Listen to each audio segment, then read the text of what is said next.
It was a mixed bag for the power sector in the outgoing week, with the announcement by the Bureau of Public Enterprises (BPE) that it is set to sell the 5 power generation companies constructed under the National Integrated Power Project (NIPP).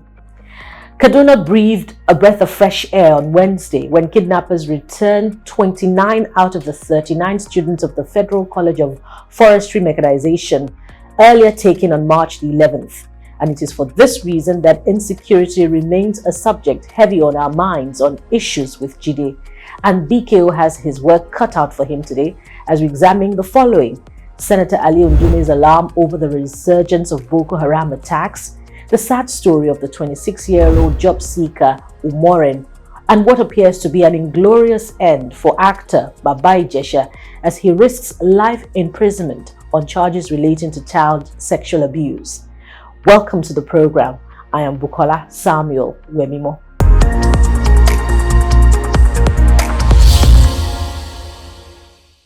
Thank you for joining us on Issues with Jide. Of course, you know that no one says it like BKO. Welcome, Babajide Kolade-Otitoju. It's nice to have you here again on the show. I say welcome to you too. All right, so let's get started. Apart from raising an alarm that there's a resurgence of Boko Haram activities, the finance minister also spoke at the Senate hearing about the army, the amount deployed to the army. But let's start with the senator, chairman Senate Committee on Army. No. He says that Boko Haram is regrouping.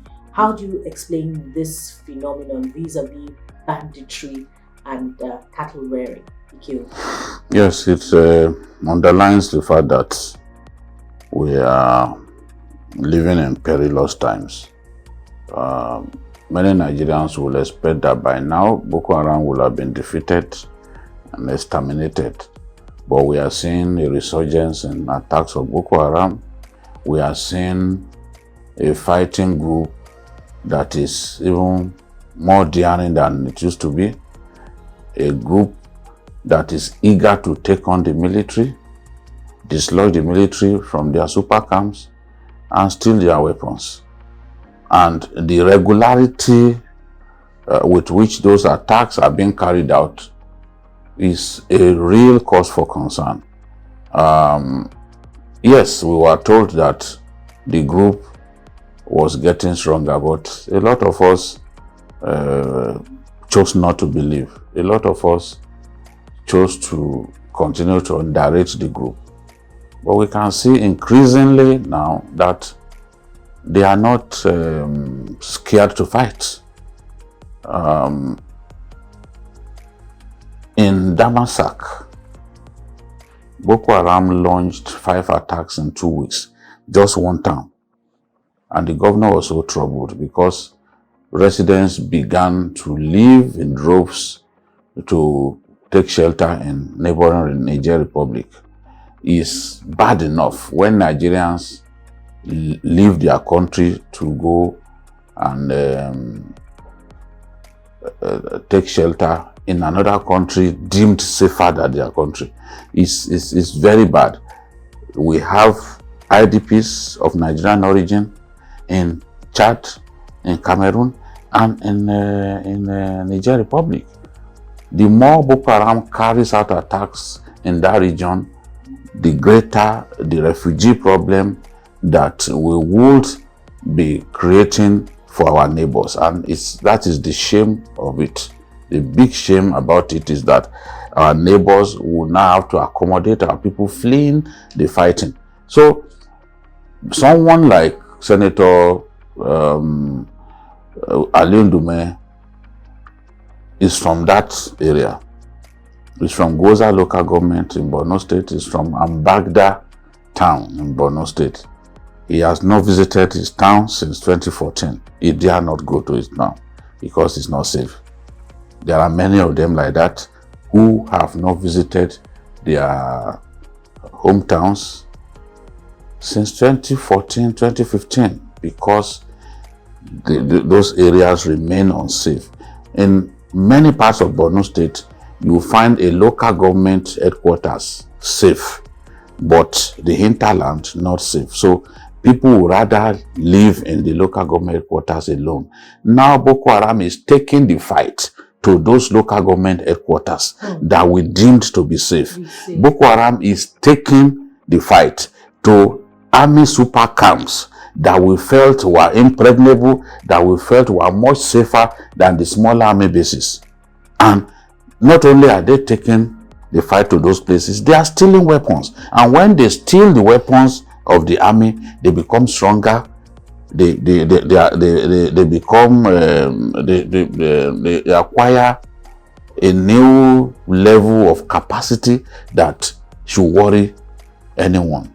So this is the situation that we have found ourselves. Look at Dikwa town. Dikwa town had 2 army bases. Boko Haram overran the 2 army bases, set ablaze the 2 army bases, set ablaze the palace of the Shehu of Dikwa, set ablaze the local government quarters, set ablaze the humanitarian hub. And the governor took journalists to visit the place. We saw the destruction, so it's not fiction. You know, so it's bad enough that the traditional ruler of a town now had to relocate to Maiduguri because his town is no longer safe. This is the problem that we are facing right now. I think last Saturday they were in Ajiri. Ajiri is a community that the governor rebuilt and then resettled people there. But they went there, set ablaze the houses, killed 7 soldiers, including the commanding officer. So this is the problem that we face at this time. And when someone like Senator Ali Ndume talks like this, we've got to take him seriously because he is from that area. He is the chairman of the Senate Committee on the Army. He's constantly talking to stakeholders. So this is really worrisome. I long for that day when we'll be able to deal a decisive blow on Boko Haram and end the nonsense that Boko Haram constitutes. Going forward, our next topics, which also border on insecurity. It was a really sad story that came from Akwa Ibom. 26-year-old Iniubong Umoren who went to seek a job, just like any other Nigerian youth, but met a sad end. What chances are there, now that the case has been taken up officially, for the family to get justice? Yes, I'm happy that the House of Reps decided to take up this matter, because after the young woman got lured to her death with the promise of employment and all that, the family continues to come under tremendous harassment, death threats and all that. You can imagine how embarrassing that could be. You are mourning the murder and sexual assault carried out on your daughter, and rather than the people carried it out to be remorseful, they don't want the family to pursue the case further, so they are issuing all kinds of threats to the family. So the House of Reps members fear that this matter could be swept under the carpet, and they told the IG to take over the matter and mandated their Committee on Women Affairs and Social Development to report on progress of investigation and even eventual prosecution of the culprits. So it shows how determined they are to get to the root of this matter, and I'm really happy for that. There is increasing rate of sexual assault in our country. The Minister of Women Affairs said at least 30% of Nigerian women must have experienced sexual assault at one time or another during their formative years. That's a staggering figure. 30% is huge. We are talking about more than 18 million women potentially victims of sexual mistreatment and all that. So we need to get very serious with sexual offenders.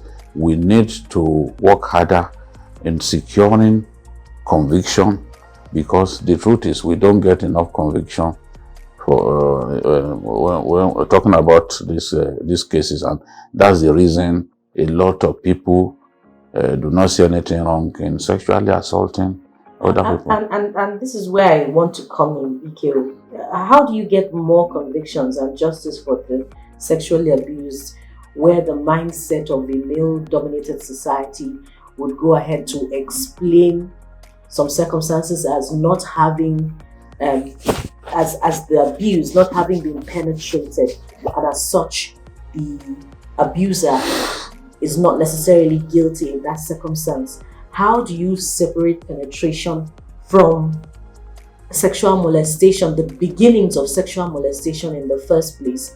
Can they be separated? Doesn't that also do damage to the mind of the abused child or young person? You don't have to penetrate the victim before you go to jail. The law is quite clear. Attempted penetration itself will give you a minimum of 14 years, going by the laws of Lagos State.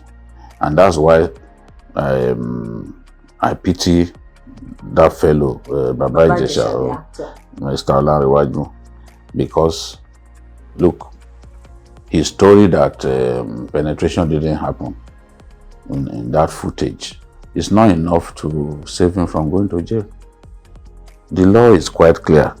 Section 262 says attempted sexual assault by penetration, 14 years.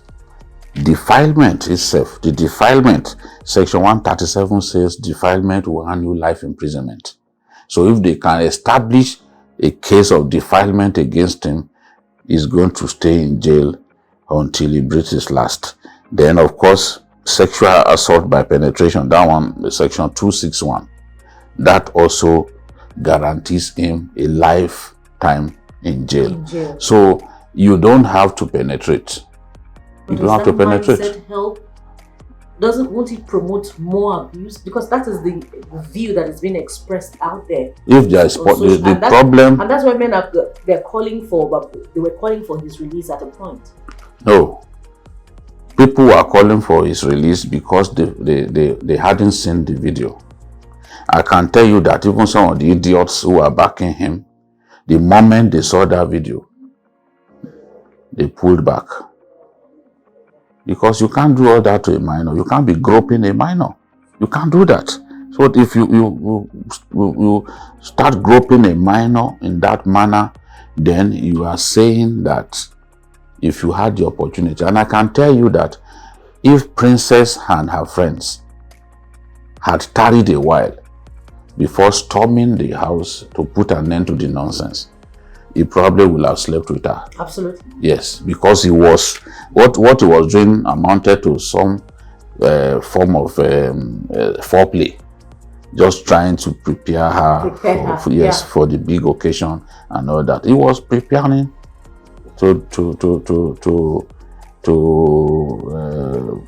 go all the way. That was what he was preparing for. But the law is clear. A lot of our people do not even know the content of the law. A lot of our people still think that rape is not a big deal, because in most cases we do not pursue these cases to the very end. You see families who come together and say, let us end it. We don't want to go to court. Let it just end at this point. Women, and I expect women groups to take this matter seriously.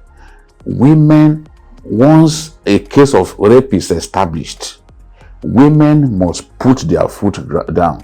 And of course, two men must support and ensure that the culprit is served the justice that he deserves. If we put an end to this nonsense of, we don't have to take the matter to court, okay, forgive the offender and all that, people will learn. Lives are being lost. people are being killed. All in the name, in the name of just having fun for a few minutes. So it has to stop. They are even taking the lives of women in addition to raping them. Rape is fast becoming, assuming an epidemic proportion in our country. And we have to come up with the right laws. At a point in Uganda, rape was such a big problem, and rapists were passing on HIV to their victims. The president came out and said, look, from now on, it's death penalty. It came down drastically. And even the rate of infection of HIV in Uganda also came down with it. So society gets the kind of law that it deserves. If people will not stop raping women in our society, then the law should be stricter. If we get to that point that people will know that whenever they rape a woman, they will spend the rest of their lives in jail, and they can see examples being made out of rapists, I can tell you that this will be able to banish. Even if we don't banish, we'll be able to bring incidents of rape to a drastically low level. That's the way I see it. All right, okay, we could go on and on, but this is where we must drop the anchor. And we hope that others who abuse children also will face the full wrath of the law, and not Baba Ijesha's case being singled out because he was caught in the very act. Thank you for being there on Issues with Jide today. Remember that you can subscribe to this program by clicking the subscribe button on our YouTube channel. It's TVC News Nigeria, and we're on Facebook, Instagram, and Twitter at TVC News NG. That's how it's been on Issues with Jide today. Thank you for watching. Join us again, same time next week. Bye for now.